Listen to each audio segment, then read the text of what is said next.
ഇന്നത്തെ വീഡിയോയിലേക്ക് എല്ലാവർക്കും സ്വാഗതം. ഇന്ന് ചോറ് കഴിക്കാൻ നല്ല ഒരു ചെറുപയർ പരിപ്പ് കറിയാണ്. ഇതിൽ കുറച്ച് ചെറുപയർ എടുത്തിട്ടുണ്ട്. അതിനെ ഒന്ന് നമുക്ക് വറുത്ത് കൊടുക്കാം. ഈ ചെറുപയർ നല്ല ചുവക്ക വറുത്തെടുക്കേണ്ടതാണ്. ഇത്രയാവുമ്പോഴത്തേക്ക് നമുക്കിതിനെ തണുക്കാൻ വയ്ക്കാം. ഇത് തണുത്തതിന് ശേഷം നമുക്ക് മിക്സി ജാറിലിട്ട് നമുക്കിതിനെ പൊടിച്ചെടുക്കാം. പൊടിച്ചെടുക്കുമ്പോൾ നല്ല ഫൈനായിട്ട് പൊടിച്ചെടുക്കേണ്ട, ഒരു ചെറിയ രീതിയിൽ ഒന്ന് പൊടിച്ചെടുത്താൽ മാത്രം മതി. പൊടിച്ചെടുത്തിട്ടുണ്ട്. ഇതിനെ ഒരു മുറത്തിൽ തട്ടി കൊടുത്തിട്ടുണ്ട്. ഇതിനെ ഇനി തോട് കളയാൻ വേണ്ടി ഇതിനെ പാറ്റിയെടുക്കണം.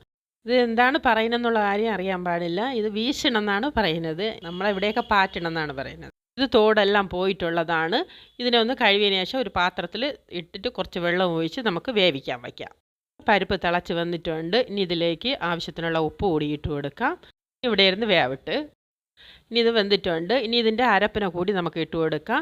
ഇതിലേക്ക് അരപ്പ് വന്ന് തേങ്ങ, വെളുത്തുള്ളി, ജീരകം, മഞ്ഞൾപ്പൊടി, കറിവേപ്പില ഇതെല്ലാം കൂടി ഒന്ന് അരച്ചെടുത്തിട്ടുള്ളതാണ്. ഇത് ആവശ്യത്തിന് വെള്ളവും ഉപ്പും കൂടി നോക്കി നമുക്ക് കലക്കിയെടുക്കാം. പിന്നെ ഇത് നമ്മൾ സാധാരണ പരിപ്പ് കറിക്ക് അരയ്ക്കുമ്പോഴത്തെ അരപ്പാണ്. ഇത് തിളയ്ക്കാൻ പാടില്ല. ഇത് ചെറുതാവൊന്ന് പതഞ്ഞ് വന്നതിന് ശേഷം നമുക്ക് കറിവേപ്പില കൂടി ഇട്ട് കൊടുക്കാം.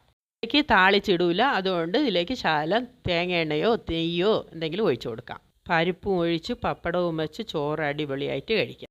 എല്ലാവർക്കും അറിയാവുന്ന കാര്യം തന്നെയാണ്, എന്നാലും ഒന്ന് ചെയ്തതാണ്. എല്ലാവരും ഒന്ന് ചെയ്ത് നോക്കണേ.